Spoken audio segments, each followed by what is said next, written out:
What is going on, everybody? ZyoniK here. And in today's video, we're going to be doing something a little different, guys. We are going to be diving into ZoeTwoDots Open Cup tournament that she participated in alongside Brandon Tan. And we're going to be using it as a coaching lesson because I am starting a new coaching program for you guys. The past couple months have been going amazingly well with my patrons with that coaching, and I want to help out more people. So this is going to be a new avenue that I can help coach you guys. So be sure to stick around to the end for information on how you guys can get access to the new ZyoniK coaching program. Without further ado, let's get right into the video. Alright, so getting right into this first battle. How this is going to go, we're just going to shoutcast the battle and then do the coaching after it. So, Skarmory versus Meganium. This is a fantastic lead on Zoe's side. So she's definitely sitting really well. No need to be shielding right here, so this is awesome. She's definitely going to be getting off this Sky Attack. The Sky Attack's going to do a ton of damage to the Meganium, but the Meganium decides to shield, and the Meganium bails out of there. The enemy bails into Skarmory, getting off the Sky Attack.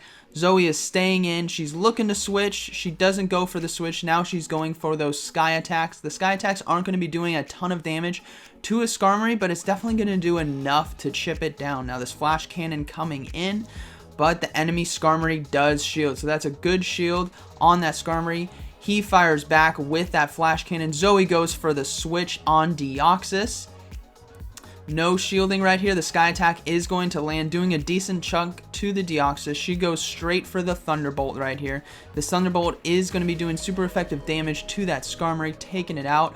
But now we have Metachan coming in. Oh, man. All right, she's going for the Thunderbolt right here. The Thunderbolt not doing a ton of damage to Metachan, but Metachan's going to start doing these power-up punches, which is really going to ramp up its damage. As we see, it gets to another power-up punch. So Zoe is letting Deoxys go down. She's going to go ahead and bring in that Skarmory. However, Skarmory goes down right away, and now things aren't looking too good. We have Umbreon versus Metachan. Metachan is already boosted up like crazy. That's 3 power-up punches now.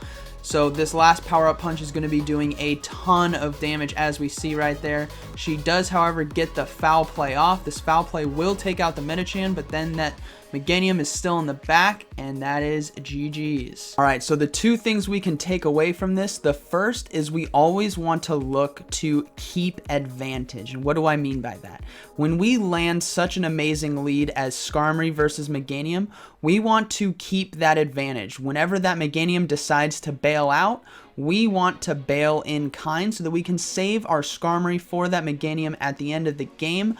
Otherwise, we give advantage back to the opponent, just like fighting the Skarmory versus Skarmory. Now, the next thing we can learn from this is what move to use against a Metachan with Deoxys. The most optimal move is going to be that Psycho Boost.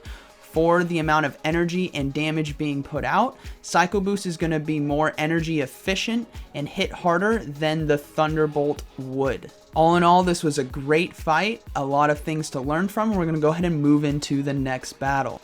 Alright, moving right into this next battle, we have Amy Claire versus ZoeTwoDots. Zoe leads with that Deoxys, Amy has the Skarmory. So, this is a very positive matchup for the defense form Deoxys because the counter is going to be chipping away and the Thunderbolt is going to be doing super effective damage. As we can see right here, the Thunderbolt does connect. She foregoes the shields and lets the Sky Attack hit her. She decides to switch at the last second to soak the Sky Attack from the Skarmory. Let's see how this plays out for her.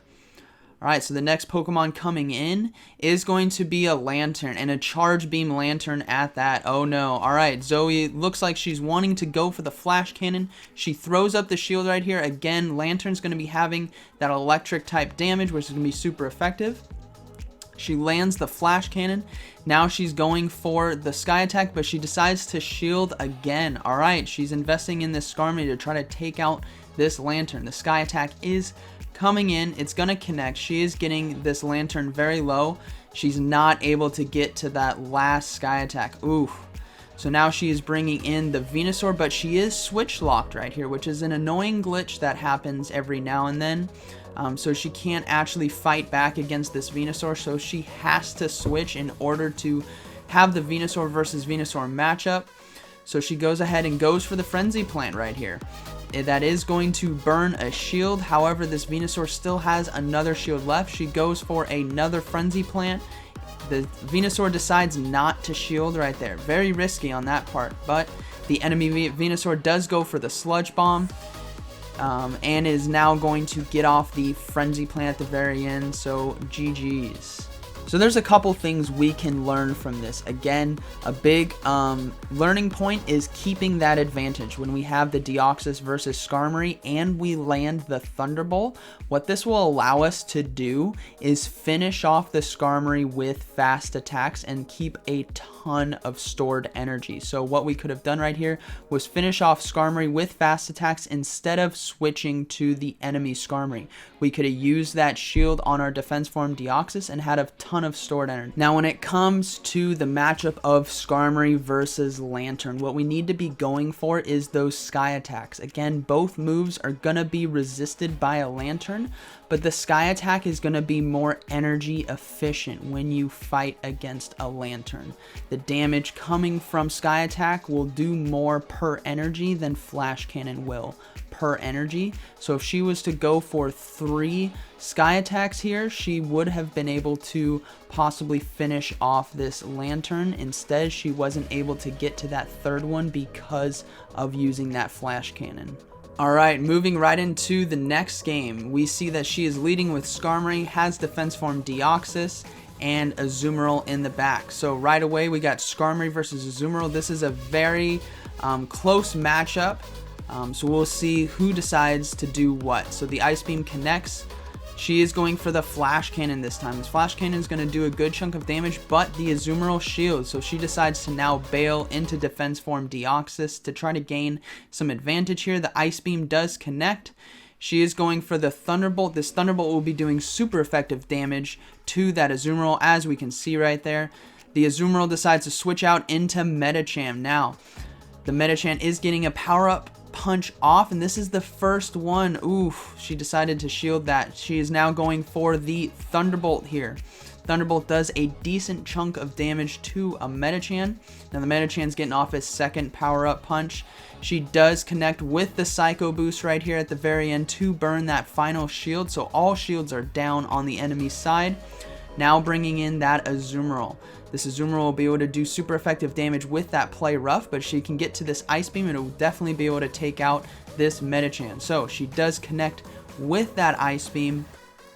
Let's see what Pokemon they decide to bring in. So they bring in the Azumarill, trying to get a Play Rough here, but it is an Ice Beam. The shield does go down, and she is going to go for the Play Rough here to finish off the Azumarill. So last Pokemon is going to be Skarmory now. So she is going to be going for these Ice Beams. These Ice Beams will not be doing super effective damage to the Skarmory, but it will still do a decent chunk. As we can see here, the Ice Beam does connect. It does a decent amount of damage. However, she's not going to be able to get to that final Ice Beam right there. And it's a Skarmory versus a Skarmory, and the enemy Skarmory has loaded energy. So this is not looking too good. As we see right here, she does get off the last second Sky Attack. However, this isn't going to be enough to finish off the enemy Skarmory. The enemy Skarmory now is able to get that final Sky Attack. So that is GG's. Very well played. So what can we take away from this fight? Again, we see that Psycho Boost thing, but the first thing we want to take away is that first power-up punch from a Medicham will do no damage at all. We definitely don't want to be shielding that. And again, those Psycho Boost over Thunderbolt. Right here, we would have basically been able to get to 2 Psycho Boosts without having to use a shield. So you could have kept 2 shields, got off 2 Psycho Boosts on the Medicham. So that's just one thing to take away. The next is you did a very good job right here going for Ice Beam over Play Rough. You are in the kill zone for an Ice Beam, so you're definitely saving energy there. So when the enemy brings in this Azumarill like it does, what I would have done is not shield right here. You want to save that shield for that last Pokemon. I would have over farmed and gone for an Ice Beam because the enemy Azumarill is in the kill range here. So now the last Pokemon is Skarmory. We would have had a little bit less health, but we would have been able to get off another Ice Beam. because of the stored energy that we already had. And on top of that, we would have had a shield left for the Skarmory mirror, which we would have been able to win right there. So those are 2 takeaways. Definitely don't shield the Metachan power-up punch, that first one. And the second is to use those ice beams to finish off Pokemon that are extremely low so you can be more energy efficient, and look to save that shield for the end of the game because you could have won right here. All in all, very good game, and let's go ahead and move into the next one. Alright, in this next fight, we have Brandon Tan versus ZoeTwoDots, and Brandon Tan is bringing that cast form lineup. As we see right here, we have the Sunny form, and the Weather Balls will be flying out pretty quickly. As we can see right here, the first Weather Ball flies off, and it's doing a decent chunk to this Umbreon. So, Zoe is getting off that foul play, burns the shield on Brandon's side. Now she is switching to Azumarill, able to soak this fire Weather Ball, which is perfect. Now Brandon brings in the Water Cast form. This Water Cast form has access to Thunder, so Zoe needs to be very careful for that. So does she decide that she does decide the shield, and she blocks the Thunder. That is awesome to see. She is now going for the Ice Beam. This Ice Beam will be doing not effective damage. It is definitely resisted, but it's definitely going to be chipping down cast form. So he gets off a Weather Ball now. She is now going for the Play Rough, hoping to take out the cast form, and the cast form does go down. So now we have the Snowy cast form coming in. So the Weather Ball is flying off, not going to be doing a ton of damage to Azumarill. She does get off this Play Rough right here, so things are definitely looking very good, as she still has Defense Form Deoxys in the back and Umbreon. The Weather Ball does connect, and now she is going to be bringing back in that Umbreon with stored energy, getting off the foul play here to finish off the round. And we still have that Sunny cast form in the back. She is going to begin hit by this Weather Ball right here, but she is able to stay alive just barely in order to get off this foul play. And then now the Defense Form Deoxys will definitely be able to clean up with these counters. So GG's, very well played. So what can we take away from this match? Firstly, you did a very good job at reading the fact that this cast form has access to Thunder, and using those instincts to go ahead and shield. If this Thunder would have landed, you would have been knocked out, and that would have changed the whole tide of the battle. So you did a very good job there, and that's where it comes into trusting your instincts and having a good knowledge base of what moves the enemy Pokemon has access to, and double shielding in that situation was a good call, because you definitely don't want that Azumarill to be going down so easily. So great job at understanding that this Pokemon has access to Thunder, and knowing that if you shield, no matter what it throws at you, you can still win that fight. So let's go ahead and move into the next battle. Alright, moving into the final match, we have Deoxys versus Skarmory. So this is definitely a positive matchup. She does get the shield there with the Psycho Boost, and she is shielding in kind. Now she is going straight for that Thunderbolt. This Thunderbolt is going to be doing super effective damage to that Skarmory. The Skarmory does go down. Now we see the Lantern come into play.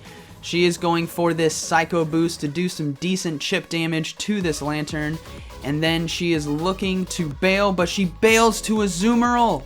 Oh no, the wrong Pokemon comes in and the Thunderbolt connects, and this is a Charge Beam Lantern, guys. This Azumarill is in trouble. As we see the shield go up right there, she is now going for the Play Rough.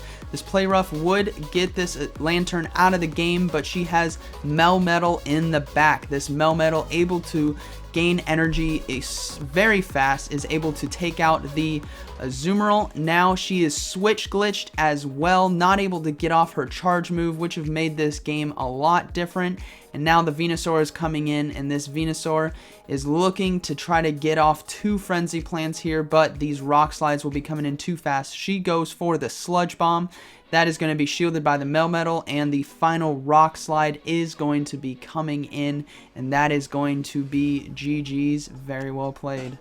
Alright, so in this final match, what are some things that we can take away?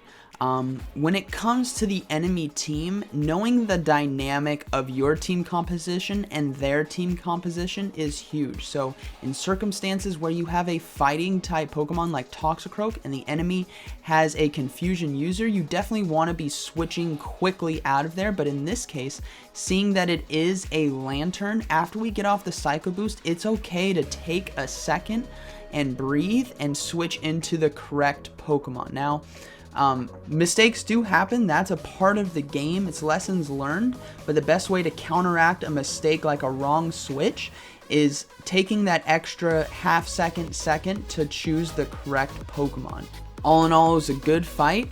Definitely something to take away is just taking that extra half second to choose the correct Pokemon to bring into the fight.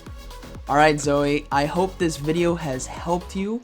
You definitely did a great job in these battles, but there are some things that were echoed throughout all of the tournament that you can definitely improve in, and I think that biggest thing is keeping advantage. Whenever we land a positive lead, like the situation of Skarmory versus Meganium, we want to try to line those Pokemon up again at the end of the game. So whenever your opponent switches out into a counter or a neutral matchup like a Skarmory, you want to bail out of there and keep that Skarmory in the back to fight that Meganium. The next thing we can take away is the most efficient damage charge move to use on a Pokemon, and that just comes down to knowing a lot of the simulations, which understandably you can't know everything, and it does accumulate, this knowledge does accumulate over time. But the big one was that situation of Deoxys versus Medicham that we saw a lot of. The Psycho Boost is definitely going to be better than the Thunderbolt. And in the Skarmory versus Lantern matchup, that Sky Attack is going to be better than the Flash Cannon. And finally, a more minor note is going to be the energy efficiency, meaning using charge moves and storing more energy to eliminate Pokemon who are critically low, so that the next Pokemon that comes in, you can get off more charge moves than you would have before. So in this circumstance, it was the Azumarill versus Azumarill. You definitely could have farmed up more energy and then used the Ice Beam to finish off the Azumarill, which would have allowed you to get off 2 Ice Beams against the Skarmory. All in all, you had a great tournament. I'm happy to see that you are getting so heavily involved in PvP. So thank you again for letting me make this video for you, and I hope it helped. Now, if this is something that you guys are wanting to partake in and getting into the ZyoniK coaching program, there's going to be a link down in the description. You can head on over to Fiverr, where I will be having lessons through there in the video format just like this. Not only that, we also can dive into team building as well as the battle review. And on top of that, you guys also can have access to the meta charts that I create, where it's a specific Pokemon versus the meta, so you guys can get a visual representation of how the Pokemon does against the whole meta. I hope you guys enjoyed today's video, and I hope you guys found it informative. So be sure to smash that like button, comment down below, and let me know what you guys think about this new coaching program. And like always, thank you for watching, and I'll see you in the next one.